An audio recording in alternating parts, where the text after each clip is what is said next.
ഷൊർണൂരിൽ വൻ കഞ്ചാവ് വേട്ട. റെയിൽവേ സ്റ്റേഷന് പിന്നിൽ നിന്നും 30 കിലോ കഞ്ചാവുമായി 2 പേർ പിടിയിൽ. ഷൊർണൂർ റെയിൽവേ സ്റ്റേഷന് പിൻഭാഗത്തുള്ള ഗണേശഗിരി തെക്കേ റോഡിൽ 2 ട്രോളി ബാഗുകളിൽ നിറച്ച കഞ്ചാവുമായാണ് 2-അംഗ സംഘം പാലക്കാട് ഡാൻസ് ഓഫ് സംഘത്തിന്റെയും ഷൊർണൂർ പോലീസിന്റെയും പിടിയിലാവുന്നത്. ഒറ്റപ്പാറ തോട്ടക്കര റഹ്മാൻ മൻസിലിൽ ഷഫീർ, സൗത്ത് പനമണ്ണ തോട്ടപ്പായ് വീട്ടിൽ വിനയൻ എന്നിവരാണ് പിടിയിലായത്. 2 വലിയ ട്രോളി ബാഗുകൾക്കുള്ളിൽ പ്ലാസ്റ്റിക് കവറുകളിൽ നിറച്ച 30 കിലോ കഞ്ചാവാണ് ഇവരുടെ കൈവശമുണ്ടായിരുന്നത്. തീവണ്ടി മാർഗം ഷൊർണൂർ റെയിൽവേ സ്റ്റേഷനിലെത്തിച്ച് സ്റ്റേഷന്റെ പിറകുഭാഗത്തുകൂടെ പുറത്തു കടന്ന് തൃശൂരിലേക്ക് മറ്റു വാഹനങ്ങളിൽ ലഹരി കടത്തലായിരുന്നു ഇരുവരുടെയും ലക്ഷ്യം. ഇതിനിടെയാണ് പോലീസിന്റെ പിടിയിലായത്. Shoranur SI KP Ashwin, ASIമാരായ M Subhadra, Ravi എന്നിവരടങ്ങിയ സംഘമാണ് പ്രതികളെ പിടികൂടിയത്.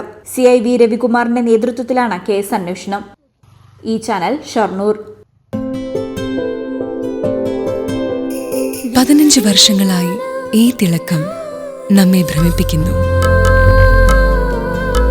15 വർഷങ്ങളായി ഈ വ്യത്യസ്തത നമുക്ക് ആത്മവിശ്വാസം നൽകുന്നു.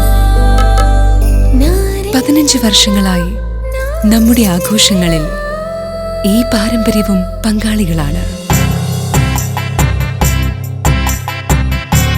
ഒരു ദേശത്തിന്റെ ആഭരണ സംസ്കാരം രൂപപ്പെടുത്തിയവർ. ഞങ്ങളെപ്പറ്റി നിങ്ങൾക്കല്ലേ കൂടുതൽ അറിയുന്നത്? പരിശുദ്ധിയുടെ സുവർണ പാരമ്പര്യം.